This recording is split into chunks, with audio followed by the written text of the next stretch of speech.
श्रुतिस्मृतिपुराणानाम् आलयं करुणालयं Namami भगवत्पादं शंकरं लोकशंकरं.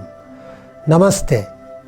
Sri Shankara Bhagavatpada was a pole star in the Indian firmament of philosophy. He was born at a crucial time when there was anarchy in the country. The lives of Indians were in doldrums because of excessive emphasis given to non-Vedic rituals and actions, warring religious groups, glorification of the doctrine of non-self called Nairatmyavada, herds of men becoming Buddhist and Jain monks, deterioration of Vedic Dharma, Indian culture and many more. Shankaracharya, as a young man, was an eyewitness for these sad happenings of the country and resolved to rejuvenate the Vedic Sanatana Dharma and the Indian culture. He heralded the universal message of the Vedas, the Upanishads, the Bhagavad Gita and the Brahma Sutras, that the entire world consists of only one supreme reality called Brahman or Parabrahman. And through this he established the philosophy of Advaita called the non-dualistic philosophy or absolute monism. This Advaita also promoted the universal brotherhood called Vishwa Bhratrutva. He gave extraordinary importance to the purity of an individual and also the purity of the nation, through which the integration of the India could be achieved. He practiced the paths of knowledge, action, meditation and devotion. He cured the physical and the mental problems of the people through his unique methods. As a social reformer and a religious reformer, he travelled across the length and breadth of India and established the 4 monasteries or mutts in 4 corners of India. Thus, he brought in the unity and integrity of India. His Advaita philosophy, based on the Vedas and the Prasthanatrayas, emphasize upon the unity of the individual, which is highly logical, rational and scientific in nature.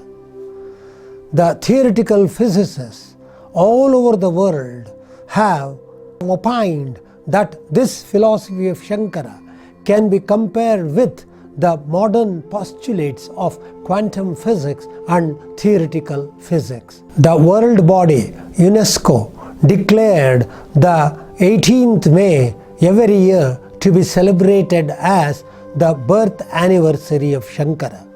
Although according to the Indian calendar, the birth anniversary of Shankara falls on Vaishakha Shukla Panchami. Our Prime Minister Narendra Modi ji declared that this day should be celebrated as National Philosophers' Day.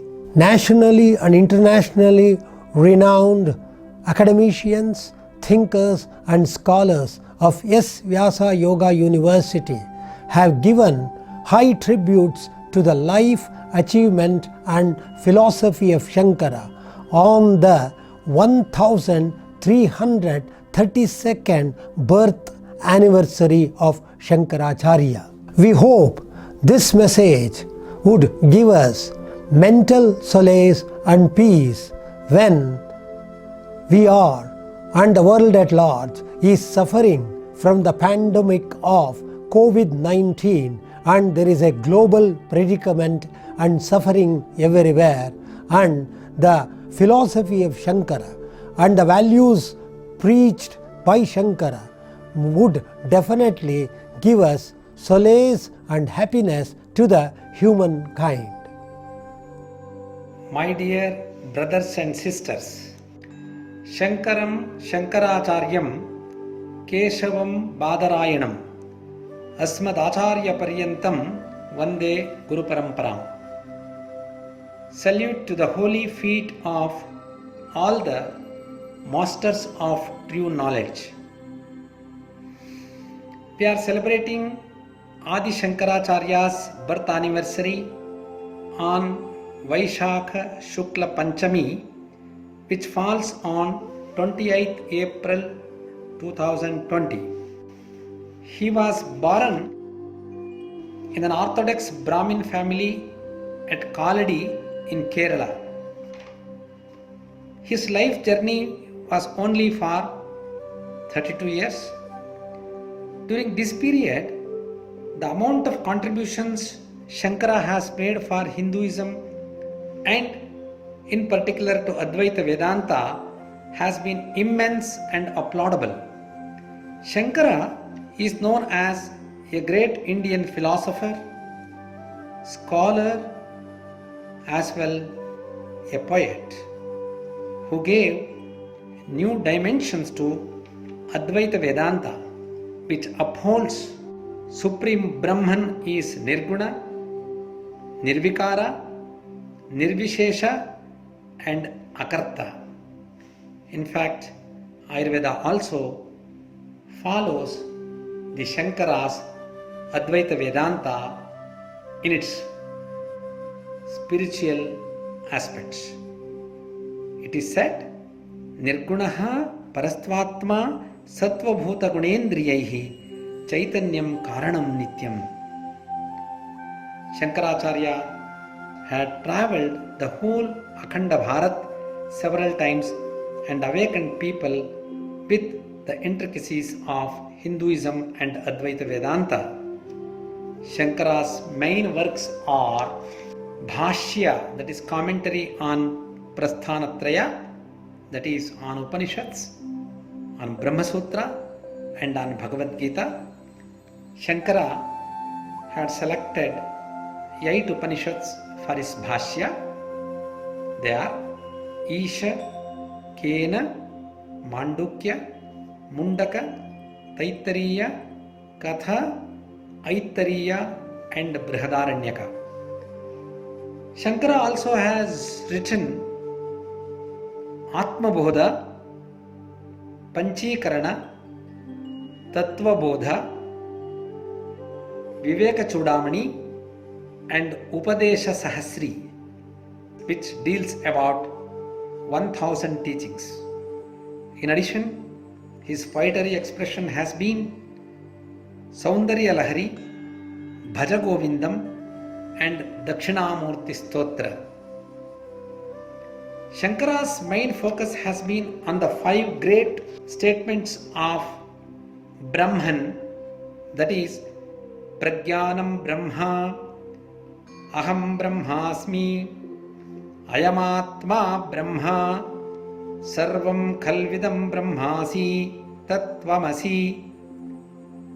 Adi Shankara has thrown light on the ultimate reality, that is Brahman, what we call it as Vedanta Darshana, in all his works and contributions, which is unparalleled and most authentic.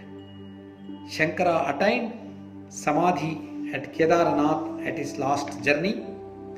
I wish all of us understand the Vedanta Darshana Sara as envisaged by Shankara and attain bliss. With humble pranams to the holy feet of Shankara. Manaste padabne nivasatu vajahastotra bhanito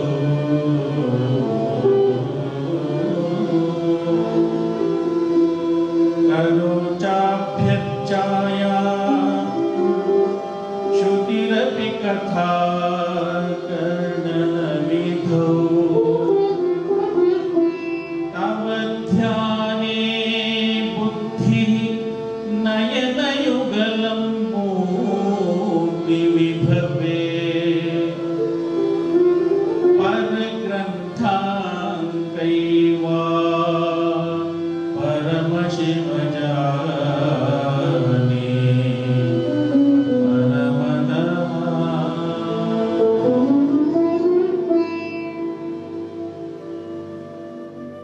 My dear brothers and sisters, welcome to this presentation about the Advaita.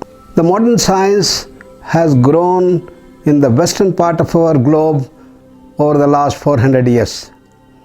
Newton and Descartes were the forerunners of this big scientific revolution. The objective of science is to search for reality. Is there a fundamental reality from where this whole universe has come? That is the search. And the scientific methodology was developed, and all the best of the intellectuals of the world have started working towards it, and we started unraveling one by one various dimensions of this physical universe. Unfortunately, today we are in a position where we understand everything about the physical world. We know what every object is made out of: molecules, made of atoms, made of neutrons, protons, electrons, fundamental particles. What are they made of? We know they are all made out of quarks, packets of energy. So everything that we see in the physical world is nothing but energy, energy, energy. You can precisely calculate how much of energy is given matter. E equals mc square. We also understood the laws that govern this physical universe. The normal speeds we have what we call as the Newton's laws of motion, which we all have studied in high school days. And this is known as classical mechanics, deterministic approach. Here everything is determined. There is no ambiguity. If I leave an object, after 1 second it is going to be down 32 feet down. If I launch a rocket towards the moon, you can trace the entire trajectory every millisecond, mathematically precise. But when you go to an extremely high speed, like an electron swirling around the nucleus, nearing the velocity of light, then the Newtonian mechanics will not hold. And we develop new dimensions of quantum mechanics, theory of relativity and others. What is the difference? If I leave an electron here, electron can come down, an electron can go up. It can go to the front, to the back, to the right or the left. In fact, an electron develops like a globe. So you cannot say where exactly will be the electron after 1 second. It can be here, it can be here, it can be there, it can be there in that corner. Determinacy collapses. The death of determinacy said by the top scientists. So what is the way? We can only talk about the probability of finding the electron here, 1%. Probability of finding the electron in that corner is 0.01% and so on. Probability can be measured and calculated by the probability function Schrodinger equation. Therefore, we know everything about the physical world. And therefore, anything physical we have been a big success. Putting man on the moon, building skyscrapers, underwater tunnels, information technology, sophisticated surgeries, very powerful pharmacological interventions, all that have been made possible. And we are able to live in the most hazardous condition in nature. And that is the greatest advantage what science and technology has brought us in this era of science and technology. Then what next? People thought we have reached the end of the game. But then came the wonderful book of Fritz of Capra, Turning Point. He said, please remember what Newton said. In the beginning, after understanding the physical world, we go to understand the subtler and the deeper dimensions. Now we are in the transition. We are in a turning point to go beyond the physical. Is there something like prana? What is it that we call as mind, emotions, intellect, consciousness, and so on? Into this region of subtlety and causality, the science is moving. And it's here that our ancient seers found the total knowledge base, and over thousands and thousands of years back, our seers, spirituals, people and the yoga masters understood the whole of this creation. And they are all available, the knowledge base is available in the Upanishads. Many philosophies started coming up and people started unraveling this mystery more and more. There was a wonderful Buddhistic philosopher, Nagarjuna, a great mathematician, a tremendously logical formulation of this physical world, this entire creation. He said not only the physical, everything in the universe goes on changing. Look at the body. For example, we know today a billion cells get created, a billion cells get destroyed. And since we came here, all our bodies already changed. what to talk of the mind, emotions, intellect. He said everything is changing and changing. Beautiful, mathematically, logically formulated thing called the Kshanikavada. Then he was one of the best of the times, and everybody marveled at his wonderful thesis. But one day, one of his very brilliant students asked him, "Sir, we marvel at your wonderful, mathematically precise, logically accurate thing that you have done about the entire creation. But now I have a question. If everything is changing and changing and changing, is there something that does not change in the entire creation?" He did not answer. He kept mum. But the later group who came, the Mahayana group, they said it is zero, it is shunya. And they are called the Kshanikavadis, he is called the Shunyavadis. Later when Shankaracharya came to the forefront, he said, how is it possible? This fantastic world, this infinite world, with such varieties, diversities and fantastic things, can it come from a zero? Not possible. He wrote a huge new thesis based on the shloka in Bhagavad Gita. He elaborated in the Bhashya. Nasato vidyate bhavo, na bhavo vidyate sataha. And from nothing can give this positive. Therefore he said, this world is infinite and the source from where this comes also should be infinite. Purnamadaha, Purnamidam. This also Purna, that also should be Purna. What the relation then? Purnat Purnam Budachyate. This world outside is either a manifestation and an appearance that comes out of that, he said. Then, if this comes out of that, what happens to that? Will it remain zero? Because x minus x is zero. But that is the law of the finite world. Infinity minus infinity can be infinity. Purnasya Purnam Adaya, Purnameva Avasishyate. That Purna is infinite, it doesn't get touched. And that's what he brought out in Nirvana Shataka. It is beyond space, time, causation. It is beyond mind, emotions, intellect, and that's our pure consciousness, original self from where the whole creation, all of us have come. And what is that state? State of infinite bliss, infinite knowledge, infinite freedom. It's from where the whole universe comes. And that is the Advaita Siddhanta that Shankaracharya brought.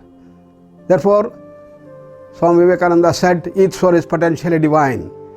And what is the goal of life? The goal of life is to manifest that divinity. And the first step is to see that we understand, fathom that. Just like scientific methodology was developed, the Gnana Yoga brought out this methodology of Shravana, Manana, Nididhyasana and the Gnana. And the Gnana brings out this total cognitional transformation. And to say that we are that infinite. But then one has to stabilize this Gnana and one has to go into the Sahaj Samadhi. And it is the Sthita Prajna. And in the Sthita Prajna Lakshana we get the wonderful verse which Krishna says to Arjuna. Prajahati yada kaman sarvan partha manogatan atmanyevatmana tushtaha sthita prajnastadochyate. Manogatan sarvan kaman yada prajahati.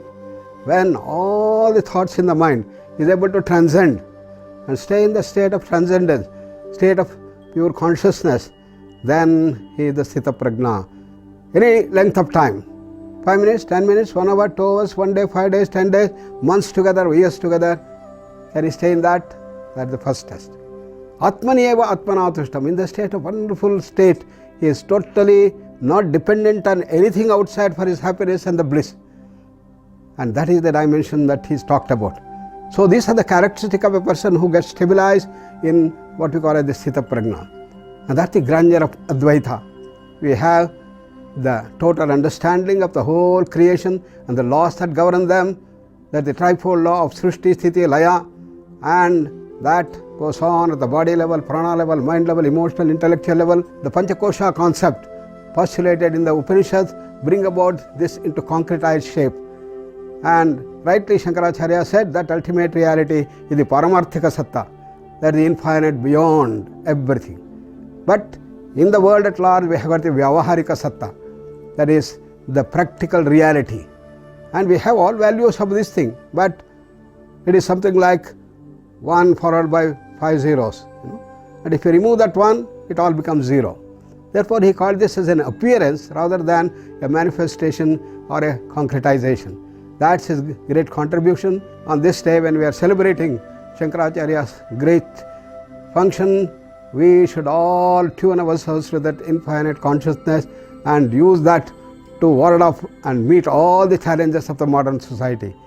In our university, Swami Vivekananda Yoga Anusandhana Samsthan, we are doing this for applications of this total approach, total knowledge base to deal with the challenges of the modern era in the field of education, in the health, in the management, in humanities, and everywhere, being this total knowledge base, so that we will be embellished with a greater knowledge and the total knowledge base of the whole creation.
Adi Shankara is essentially a humanist.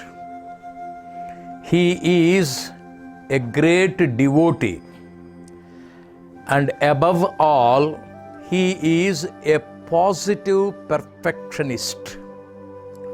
His intellectual acumen, his spiritual sublimity are used to promote the life of people. He wanted himself to be useful to the society. He wanted everybody to be a person of knowledge, happiness, and devotion. In his childhood, he was a brahmachari. As a brahmachari, he was going to the houses to beg for alms. One day, he stood in front of a house and said, "Bhavati Bhikshan Dehi."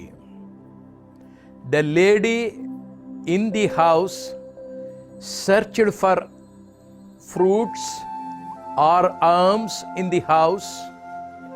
She could not find anything. Finally, she was able to get one dry fruit amla. She brought it. She was very shy to give that dry amla to the holy brahmachari. Looked at her, and Adi Shankara felt sorry for her plight. Immediately, he closed his eyes, meditated on Goddess Lakshmi, and sang the great Kanakadhara Stuti or Stavam. Immediately from heavens above, gold amlas, fruits rained. He collected them all and gave them to the lady who had the generous helping nature. In this episode, we find the humanism of Adi Shankara.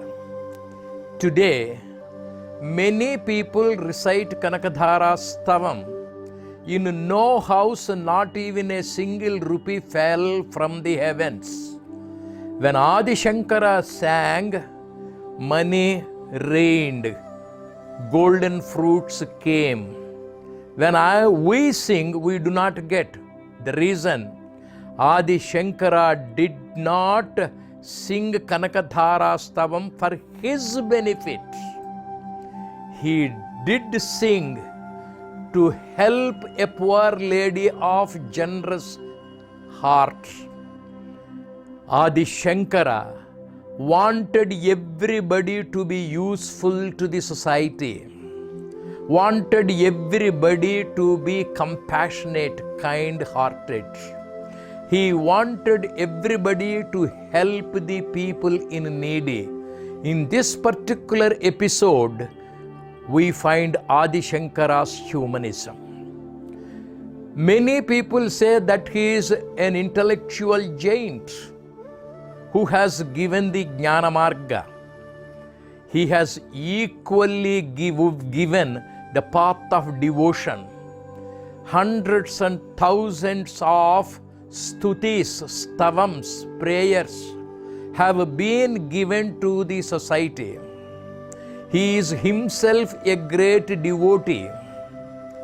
Lakshmi Nrisimha Stotram and a host of such prayers praising the glory of God are given to us by Adi Shankara. First, he is a humanist. Next, he is a devotee. Third, he is a perfectionist. He wanted everybody to be perfect. That is the reason why he gave us Advaita. Advaita is a method by which we reach a state of perfection. Dvaita, Visishtadvaita and Advaita are the three stages in society. Before marriage, husband and wife are two. When they marry, they are parts of the system called marriage. And finally, when they grow old, they become one in love. When Sri Rama asked Anjaneya how he looked at him, Hanuman said, "When I have the body consciousness, I am your dasa servant, you are different, I am different. When I have the Jivatma Bodha, I am the Jiva, you are the Paramatma, you are the whole, I am the part, I am a part of the whole." Next, he reached the highest state, Tvamevaham Ahameva Tvam. An employee initially finds himself to be different. Next, he becomes a part of the organization. Third, he identifies himself with the organization. It is with the total identification with the institution or organization we reach the perfect state of administration. And Buddhism was Sunyavada. Adi Shankara is positive Paripurnavada. When everything is removed, neti, finally there is a nothing according to Buddha. And Adi Shankara says, there remains the fragrance. When the onion is peeled out, nothing remains, but the smell remains. Similarly, when Netivada is taken, ultimately one thing remains, Atman, Brahman, Bhagavan. Therefore, Adi Shankara is called Prachanna Bauddha to some extent. Buddhism is to preach Shunyavada. Adi Shankara is to take us to the highest state of spiritual sublimity, Brahmatvam, Advaitam. Advaita is perfect state. Advaita is the sublime state. Advaita includes your devotion. Even to have the Advaita Vasana, Bhagavan's Anugraha is needed. Adi Shankara is the supreme person, useful with his Advaita to be practiced in reality. Advaita is practical Vedanta. Hari Om Tat Sat.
Namaste.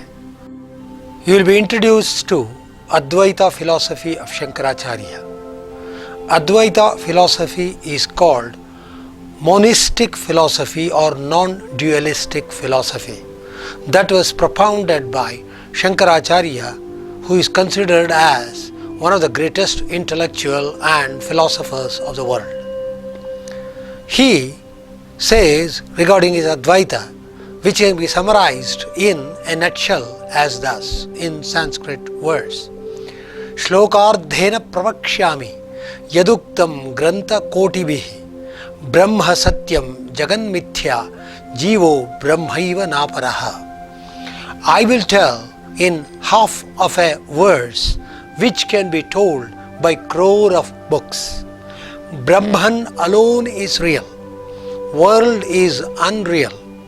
Individual soul or Atman is not different from Brahman. This verse appears in Brahma Jnanavali Mala, which speaks of the essence of Advaita philosophy.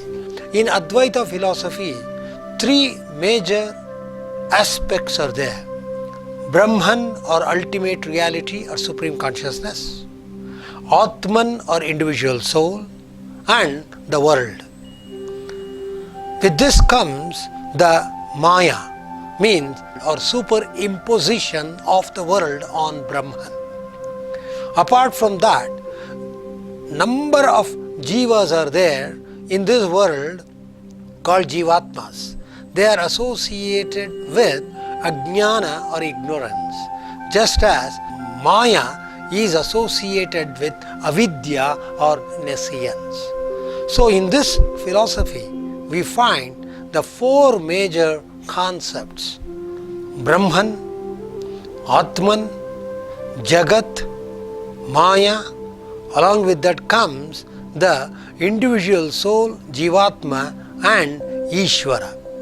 Here, Brahman is fused with Maya, and the Jiva is fused with Ishvara.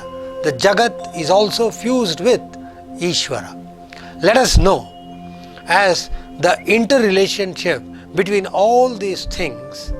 For example, Brahman, who is enunciated as real in nature. According to Shankara philosophy as elaborated in his Brahma Sutra Shankara Bhashya, Brahman alone is real. He neither changes nor decays.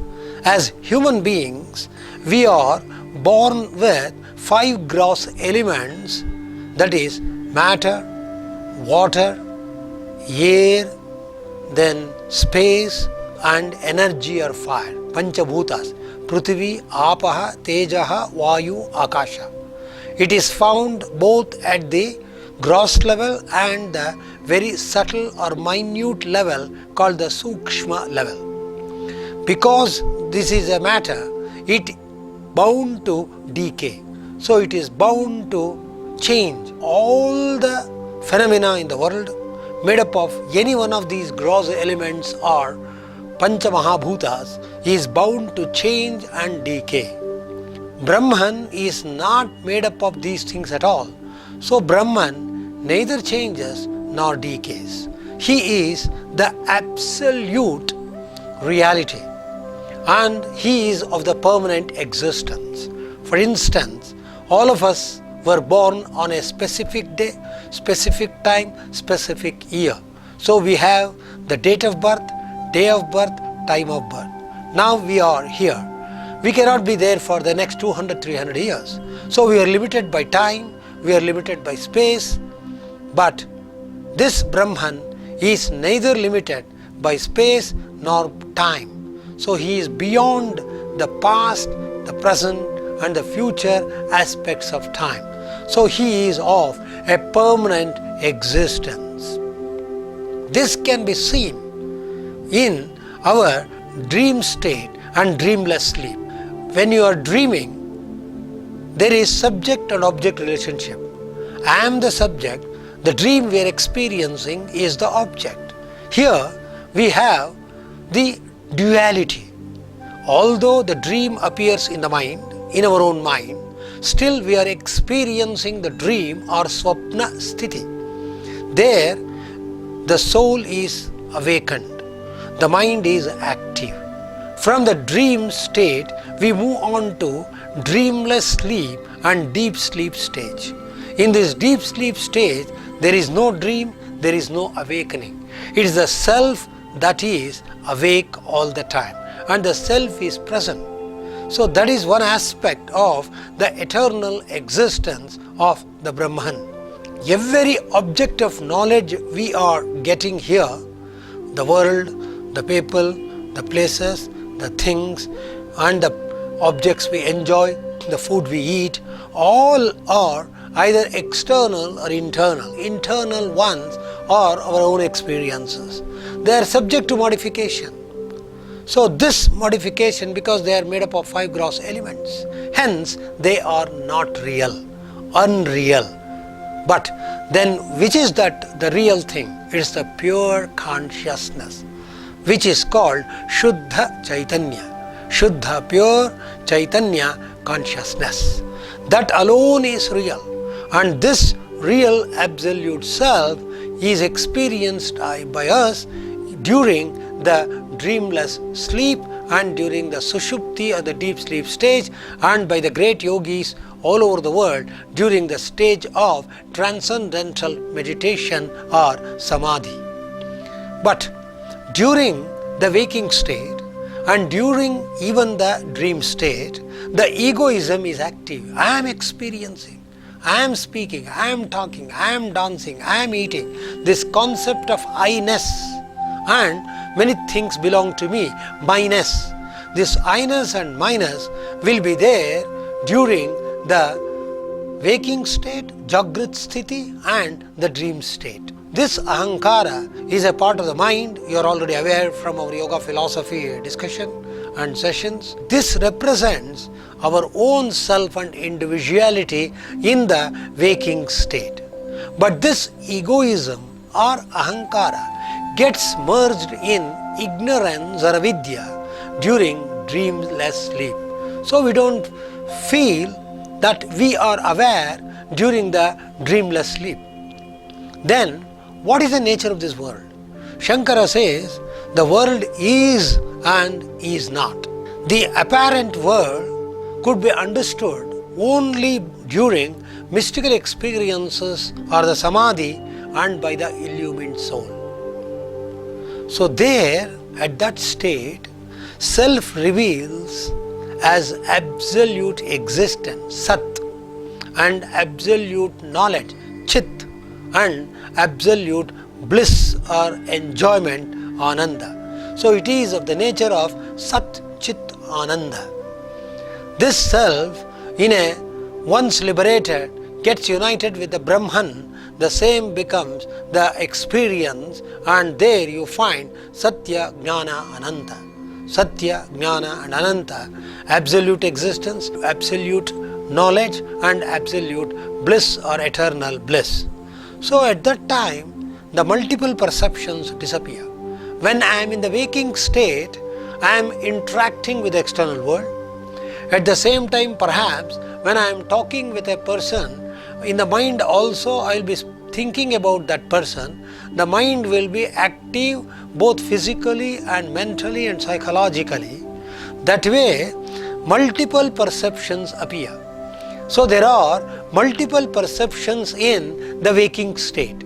But all these multiple perceptions disappear during the experience of Brahman. Look at this slide where the nature of the apparent world is described. See, the one box shows world is or is not. Another is telling which state of ignorance, that is, world is present for an ignorant man because he is suffering from ignorance. And this world is not there at the bottom of that slide. With light and knowledge, the world is not.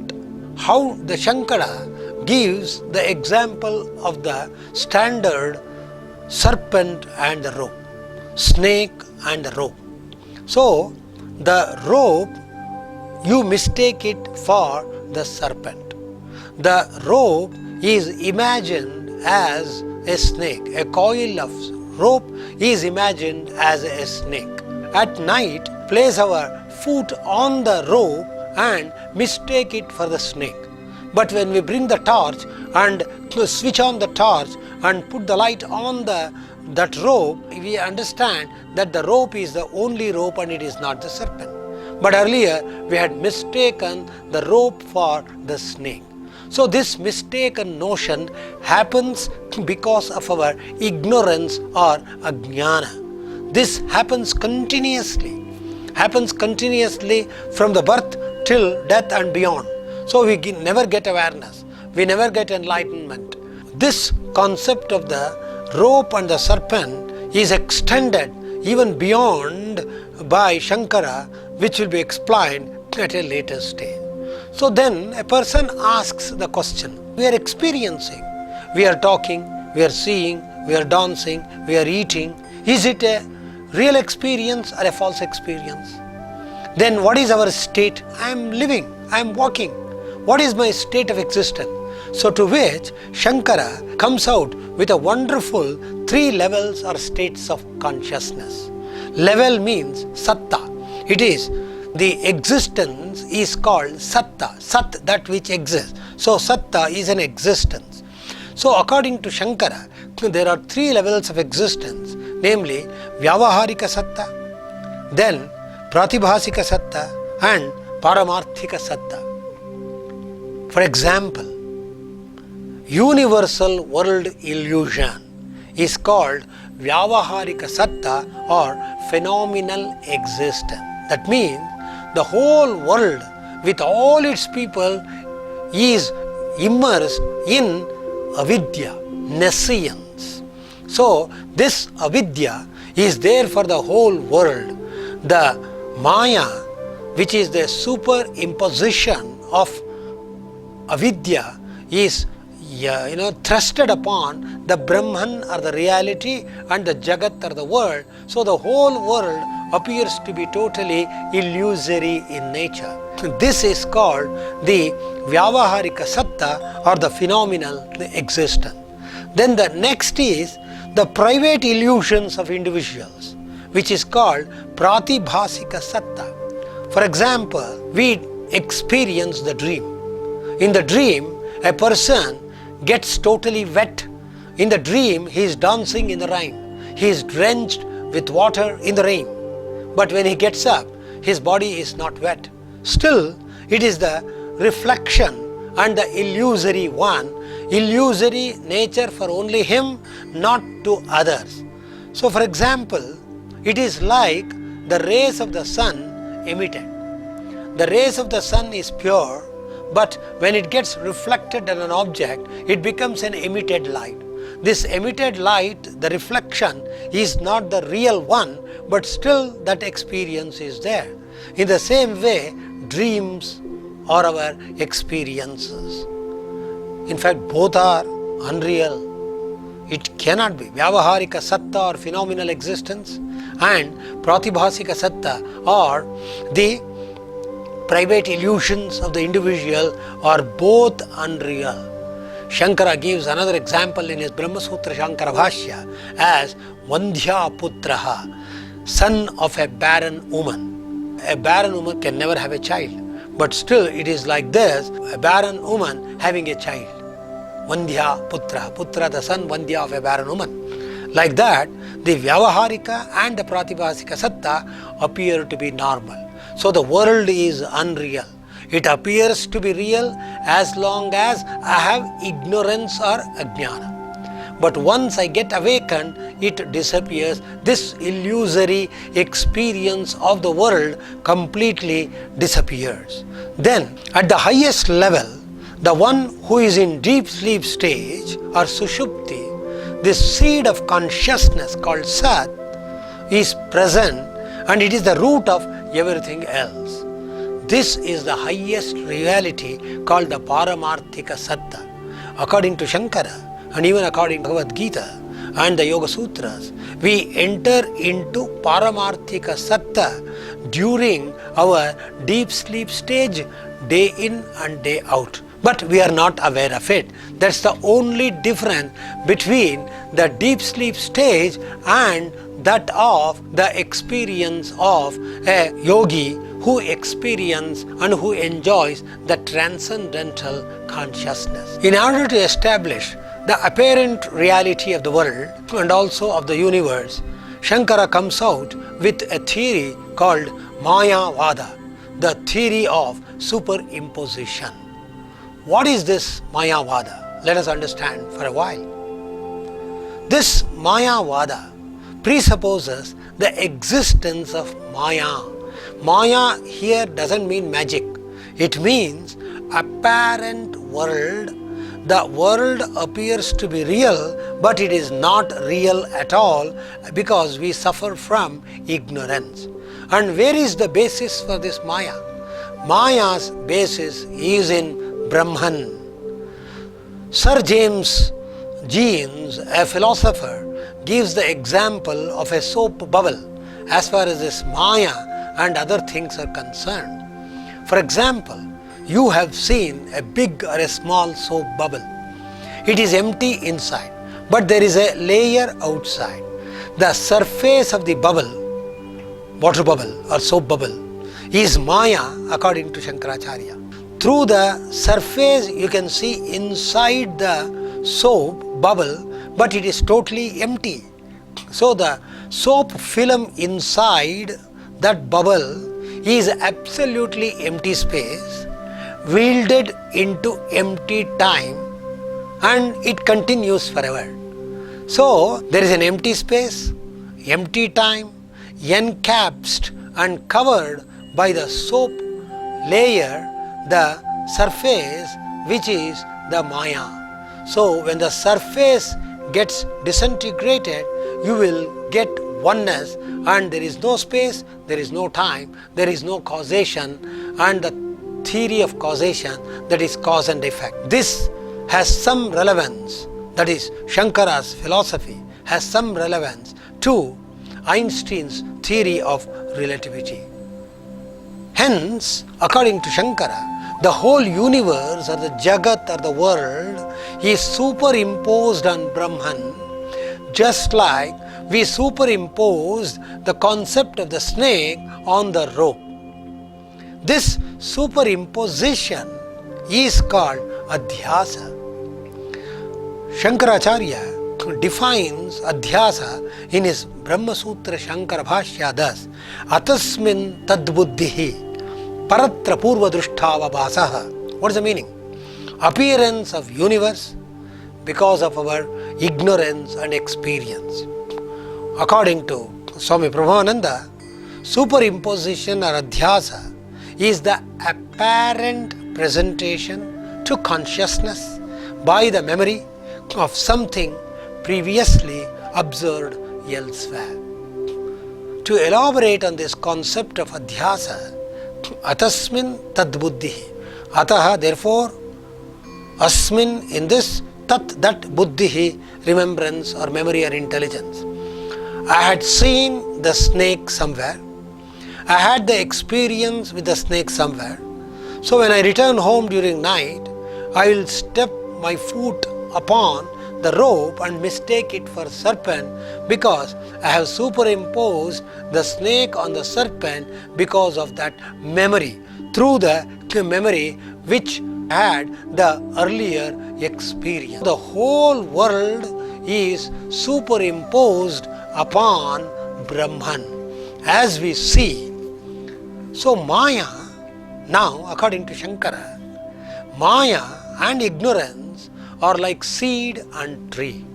Seed is there for the origination of the tree, and once the tree gets blossom, it gives rise to seeds. In turn, this seed tree combination of Bija Vriksha Nyaya goes with respect to Maya and ignorance. The effect is world appearance.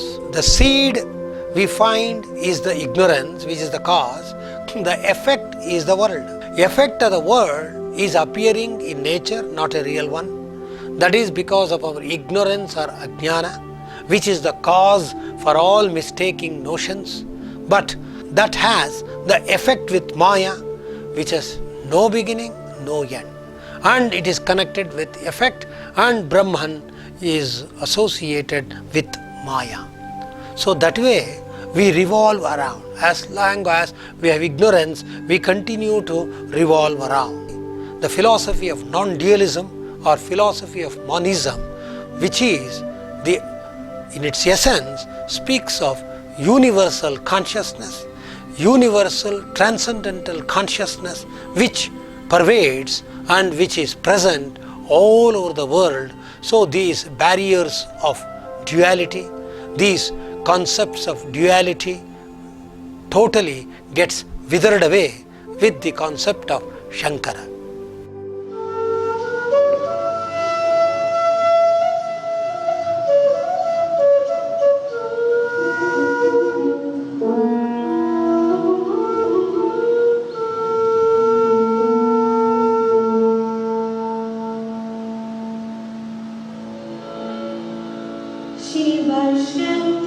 शिवशक्त्यायुक्तो यदि भवति शक्तं प्रभवितुं न चेदेवं देवो न खलु कुशलः स्पन्दितुमपि अतस्त्वा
Namaste. Talking about Sri Shankaracharya, it is a great boon that we had such a great intellectual of his times who could establish this knowledge base of reaching the highest goal of life, which is moksha, through the path of intellect. Once a person reaches this height, he would have achieved the state of mind or state of existence in which he just becomes a love incarnation, manifests this as love. Parama Prema Bhava is the manifestation which is seen in Shankara's life. That means a Gnana Yogi becomes a Bhakti Yogi, becomes a Raja Yogi, becomes a Karma Yogi also. This is the understanding in the scriptures about whatever path you take, you reach one single goal, that is the state of stability, confidence, bliss and pure love. Parama Prema Rupa is the manifestation. In the life of Sri Shankaracharya, we see this love manifesting when he had to convince his mother to take his sannyasa. So he did not want to hurt her feelings. This was the love that was already there even before he became a Gnani, where he somehow tricked his mother to accept him to become a sannyasi, the crocodile incident which you all might have heard. And once he became a great master, we can see the love that pours out in his creations, in his stotras, the Kanakadhara stotra, etc., where He sings the glories of Mother, where the love is seen manifesting.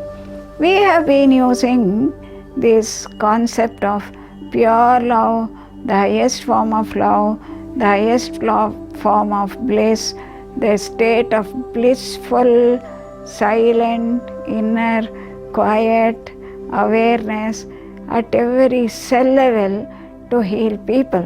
As a medical professional, we have been incorporating these concepts in treating large number of patients with non-communicable diseases and communicable diseases by using this concept of Panchakosha Viveka, the 5 aspects of personality which is highlighted in the Upanishad.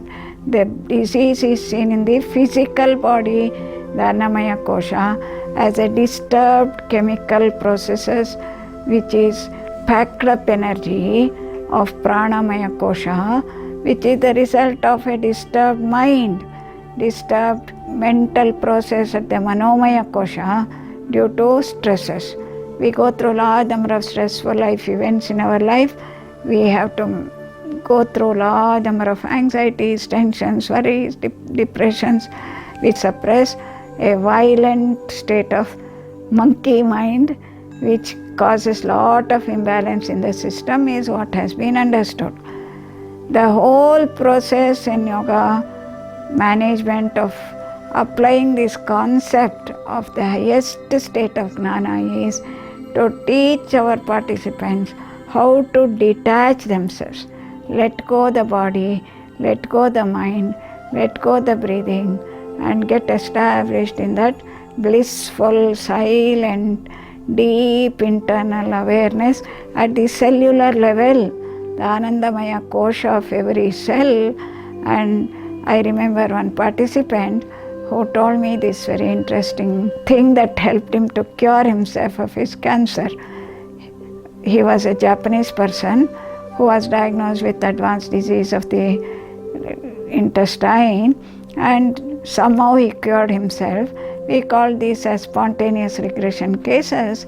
And when he was visiting India 10 years after he had cured himself, I had invited him to our campus and I asked him, "Sir, please tell us what is your message for cancer patients." He said this word, "Please love your cancer cells. If you love your cancer cells, they will dissolve." What is this? This is the love incarnation that happens when you start seeing divinity in each and every cell. This is what we try to tell every participant, whether they have a back pain or a neck pain or an acidity or asthma or hypertension, heart disease or a communicable diseases like an acute viral infection or acute respiratory infection or a chronic respiratory infection. In all these, all that the yogic science tells us is to incorporate the divine feeling in each and every cell in our body, so that that love emanates and that manifests as healing. And this is the grandeur of the knowledge base that Shankaracharya promoted from the Guru Parampara, where he had learnt it, and this is the grandeur of our Indian thought that we are applying even in medical science as a yoga therapy technique.